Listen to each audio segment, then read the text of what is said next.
ದೇವರಿಗೆ ಸ್ತೋತ್ರವಾಗಲಿ. ದೇವರಿಗೆ ಅಮೂಲ್ಯರು, ಅತಿ ಪ್ರಿಯರು, ಘನವಂತರಾದ ಪ್ರಿಯ ದೇವರ ಮಕ್ಕಳೇ, ಬನ್ನಿರಿ ಪ್ರಿಯರೇ. ಈ ದಿನ ಈ ಸಮಯ ನಾವು ಧ್ಯಾನಿಸಲಿರುವ ದೇವರ ವಾಕ್ಯ ಭಾಗ ಅಂಶ ನೂತನ ಜನ್ಮ. ಹೌದು ಪ್ರಿಯರೇ, ನ್ಯೂ ಬರ್ತ್. ಹೌದು, ನೂತನ ಜನ್ಮ. ನಾವು ಈ ಅಂಶವನ್ನು ಧ್ಯಾನಿಸುವ ಮೊದಲು ಚಿಕ್ಕ ಪ್ರಾರ್ಥನೆ ಮಾಡಿ ಆರಂಭ ಮಾಡಿಕೊಳ್ಳೋಣ. ಪ್ರಿಯ, ನನ್ನೊಂದಿಗೆ ಏಕೀಭವಿಸಿ ಪ್ರಾರ್ಥಿಸಿರಿ. ಪ್ರೇಯರ್.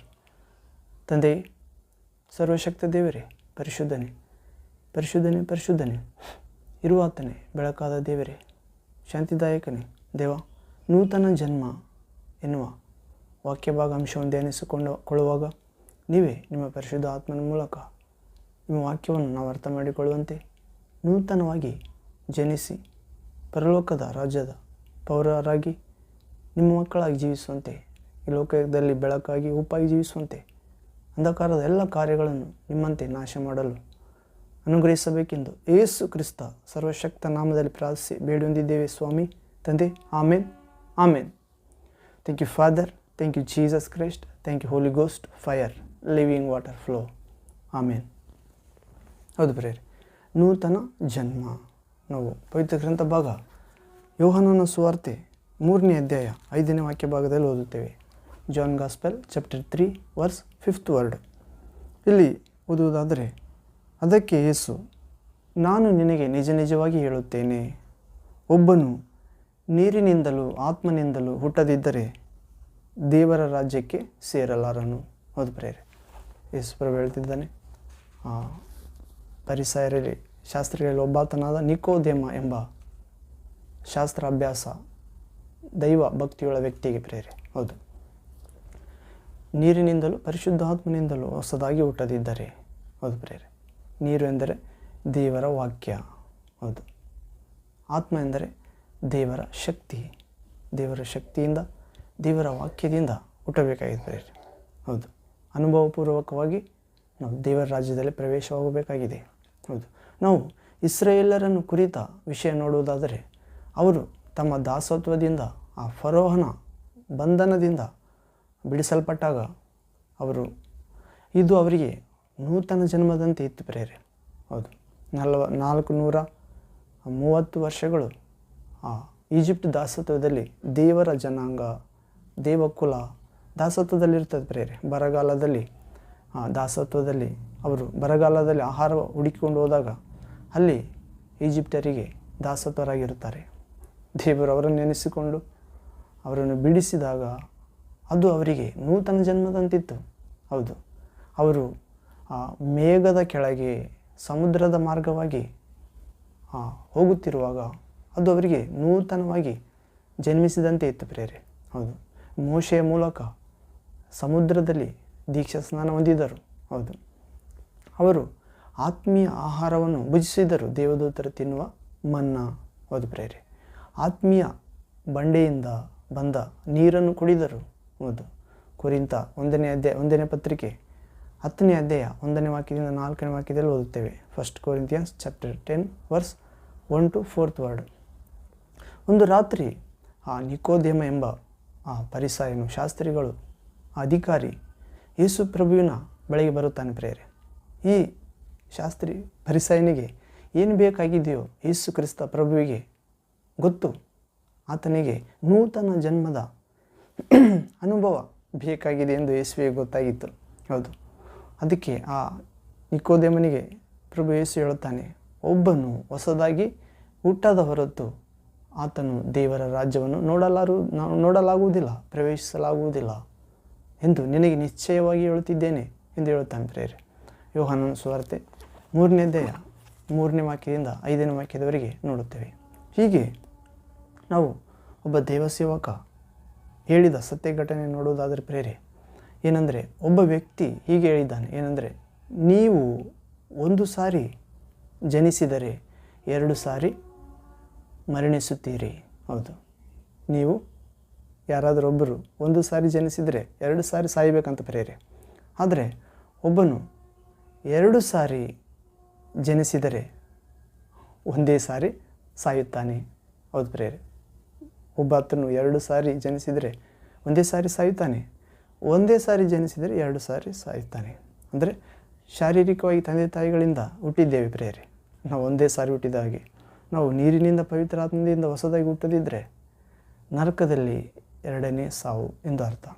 ಆದರೆ ನೀರಿನಿಂದ ಪರಿಶುದ್ಧಾತ್ಮನಿಂದ ಯೇಸು ಹೇಳಿದಂತೆ ಹುಟ್ಟುವುದಾದರೆ ವಾಕ್ಯದಿಂದ, ದೇವರ ಆತ್ಮನಿಂದ, ಹೌದು, ಮೇಲಿನಿಂದ, ಹೌದು ಪ್ರಿಯರೇ, ದೇವರ ವಿಷಯಗಳಲ್ಲಿ ಹುಟ್ಟುವುದಾದರೆ ದೇವರಿಗೋಸ್ಕರ ಜೀವಿಸಲು ಆತನು ಒಂದೇ ಸಾರಿ ಸಾಯುತ್ತಾನೆ. ಅದು ಶಾರೀರಿಕವಾಗಿ ಎಂದೇ ಅರ್ಥ. ಹೀಗೆ ಒಬ್ಬಾತನು ಒಂದು ಸಾರಿ ಹುಟ್ಟಿದರೆ 2 ಸಾರಿ ಮರಣಿಸುತ್ತಾನೆ, 2 ಸಾರಿ ಹುಟ್ಟಿದರೆ ಕೇವಲ ಒಂದೇ ಸಾರಿ ಮರಣಿಸುತ್ತಾನೆ.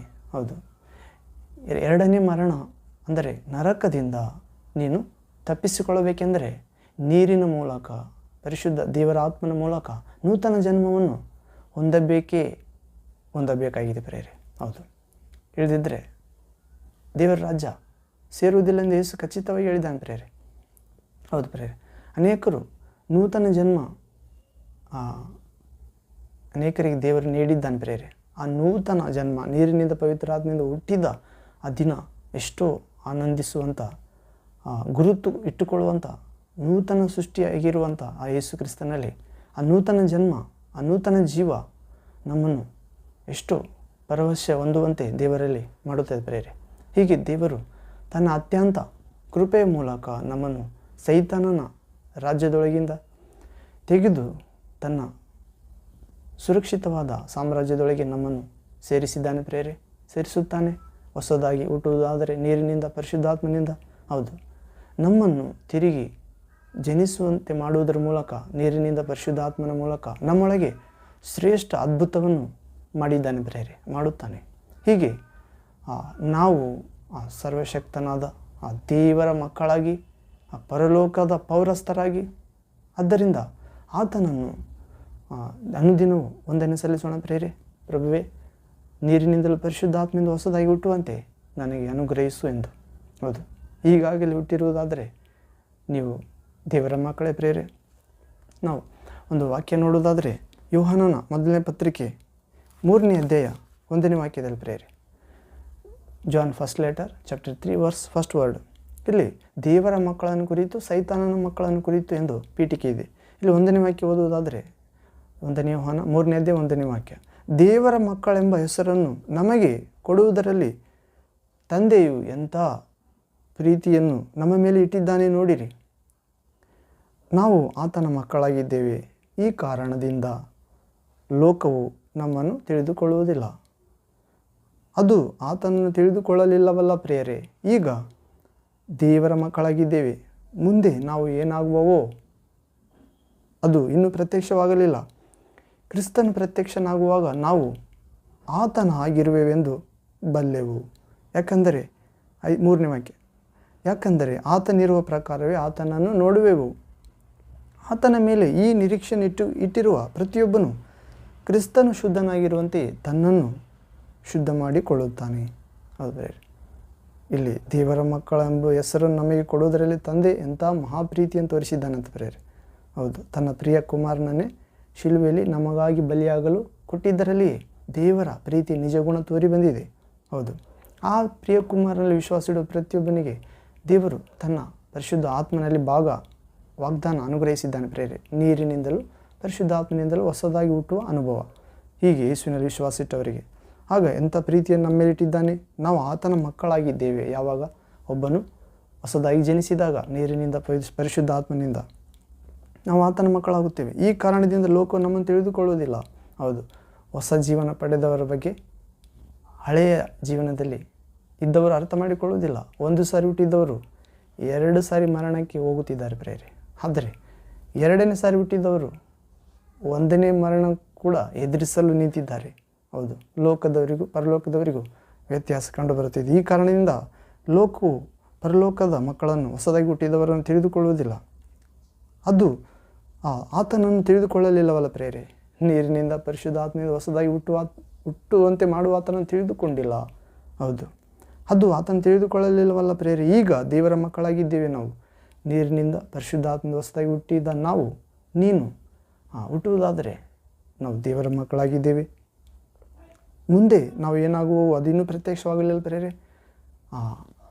ಆ ಪ್ರತ್ಯಕ್ಷವಾದಾಗ ಆ ದಿನ ನಾವು ಆತನಂತೆ ಕ್ರಿಸ್ತನ ಪ್ರತ್ಯಕ್ಷನಾಗುವಾಗ ಎರಡನೇ ಸಾರಿ ಬರುವಾಗ ನಾವು ಆತನ ಆಗಿರುವೆವೆಂದು ಬಲ್ಲೆವು. ಯಾಕೆಂದರೆ ಆತನಲ್ಲಿ ನಂಬಿಕೆ ನಿರೀಕ್ಷೆ ಇಟ್ಟಿರೋ ಪ್ರತಿಯೊಬ್ಬನು ತನ್ನನ್ನು ಯೇಸು ಕ್ರಿಸ್ತನಂತೆ ಶುದ್ಧವಾಗಿ ಇಟ್ಟುಕೊಳ್ಳುತ್ತಾನೆ. ಹೌದು ಪ್ರಿಯರೇ, ಅಂಥ ಕೃಪೆ, ಶುದ್ಧವಾಗಿಟ್ಟುಕೊಳ್ಳುವ ಕೃಪೆ, ಆ ನೂತನವಾಗಿ ಜನಿಸುವ ಕೃಪೆ, ನೀರಿನಿಂದ ಪರಿಶುದ್ಧಾತ್ಮನಿಂದ ಪ್ರಭು ಖಚಿತವಾಗಿ ನಮ್ಮೆಲ್ಲರಿಗೆ ಅನುಗ್ರಹಿಸಲು ಪ್ರಿಯರೇ, ಯೇಸು ಕ್ರಿಸ್ತ ನಾಮದಲ್ಲಿ ಆಮೇನ್ ಆಮೇನ್. ಪ್ರಿಯರೇ, ಪ್ರಾರ್ಥನೆ ಮಾಡಿಕೊಂಡು ಮುಕ್ತ ಮಾಡಿಕೊಳ್ಳೋಣ. ಪ್ರಾರ್ಥನೆ ನನ್ನೊಂದಿಗೆ ಏಕೀಭವಿಸಿ ಪ್ರಾರ್ಥಿಸಿರಿ. ತಂದೆಯೇ, ಸರ್ವಶಕ್ತ ದೇವರೇ, ಪರಿಶುದ್ಧನೇ ಪರಿಶುದ್ಧನೇ ಪರಿಶುದ್ಧನೇ, ಶಾಂತಿ ಸ್ವರೂಪನೇ, ಜೀವ ಸ್ವರೂಪನೇ, ಆತ್ಮ ಸ್ವರೂಪನೇ, ಬೆಳಕಾದ ದೇವರೇ, ಸ್ವಾಮಿ, ನಿನ್ನ ಮಗನಾಗಿ ನಿನ್ನ ಒಂದು ಪವಿತ್ರ ಪ್ರಜೆಯಾಗಿ ಕರೆಯಲ್ಪಡುವುದಕ್ಕೆ ನನ್ನೊಳಗೆ ನಾನು ಆನಂದ ಪಡುತ್ತೇವೆ ಪ್ರಭುವೇ. ಈ ನೂತನ ಜನ್ಮ ನೀರಿನಿಂದ ಪರಿಶುದ್ಧಾತ್ಮನಿಂದ ಯೇಸು ಕ್ರಿಸ್ತ ನಾಮದಲ್ಲಿ ನಮ್ಮೆಲ್ಲರಿಗೆ ನೀಡಬೇಕೆಂದು ಮತ್ತು ದೇವ, ಈ ನೂತನ ಜನ್ಮ ನನಗೆ ಒಂದು ನೂತನ ಸೃಷ್ಟಿಯಾಗಿರುವಂತೆ ಮತ್ತು ನನ್ನ ಹೆಸರು ಪರಲೋಕದಲ್ಲಿ ರಾಜ್ಯದೊಳಗೆ ಬರೆಯಲ್ಪಡುವಂತೆ ನಿನ್ನ ಅತ್ಯಂತ ಕೃಪೆಯ ಮೂಲಕ ಅನುಗ್ರಹಿಸಿ ಸೈತಾನನನ್ನು ಜಯಿಸಲು ನಮ್ಮೆಲ್ಲರಿಗೆ ಕೃಪೆ ನೀಡಬೇಕೆಂದು, ಹೀಗೆ ಸರ್ವಶಕ್ತ ದೇವರೇ ನಮ್ಮೆಲ್ಲರನ್ನು ಈ ವಾಕ್ಯ ಭಾಗದಲ್ಲಿ ಬಂದಿರೋ ಪ್ರತಿಯೊಬ್ಬ ಮಗ ಮಗಳನ್ನು ಜ್ಞಾಪಿಸಿಕೊಳ್ಳಬೇಕೆಂದು, ನೂತನ ಜನ್ಮ ನೀಡಿದ್ದಕ್ಕಾಗಿ, ನನ್ನ ಹೆಸರು ನಿನ್ನ ಜೀವಗ್ರಂಥದೊಳಗೆ ಬರೆದಿದ್ದಕ್ಕಾಗಿ, ಪರಲೋಕ ಪೌರನಾಗಿ ನಮ್ಮೆಲ್ಲರನ್ನು ಮಾಡಿದ್ದಕ್ಕಾಗಿ ನಿನ್ನೆಷ್ಟೋ ಸ್ತುತಿಸುತ್ತೇವೆ ತಂದೆ. ಯೇಸು ನಾಮದಲ್ಲಿ ಈ ದಿನದಿಂದ ನೀನು ಕೋರಿದ ವಿಧದಂತೆ ಜೀವಿಸಲು ವಾಗ್ದಾನ ಮಾಡುವಂತೆ ನಮ್ಮೆಲ್ಲರಿಗೆ ನಿಮ್ಮ ಪರಿಶುದ್ಧ ಆತ್ಮನಿಂದ ನೀರಿನಿಂದ ಹೊಸದಾಗಿ ಹುಟ್ಟಿಸಬೇಕೆಂದು ಯೇಸು ಪ್ರಭು ಸರ್ವಶಕ್ತ ನಾಮದಲ್ಲಿ ಪ್ರಾರ್ಥಿಸುತ್ತೇವೆ ತಂದೆ. Amen amen. Thank you Jesus, thank you father, thank you Holy Ghost, fire, living water flow. Amen. ಅದು ಪ್ರೇರೆ ನೂತನ ಜನ್ಮ, ನ್ಯೂ ಬರ್ತ್. ಅದು ಪ್ರೇರೆ ಶರೀರದಿಂದ ಹುಟ್ಟಿದ್ದು ಶರೀರ, ಆತ್ಮದಿಂದ ಹುಟ್ಟಿದ್ದು ಆತ್ಮ.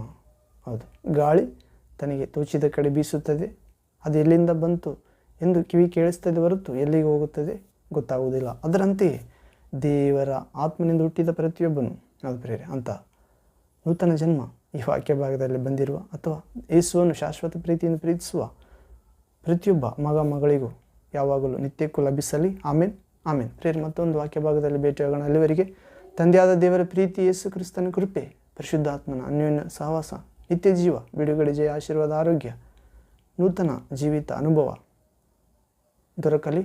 ಆಮೇನ್ ಆಮೇನ್. Thank you Jesus.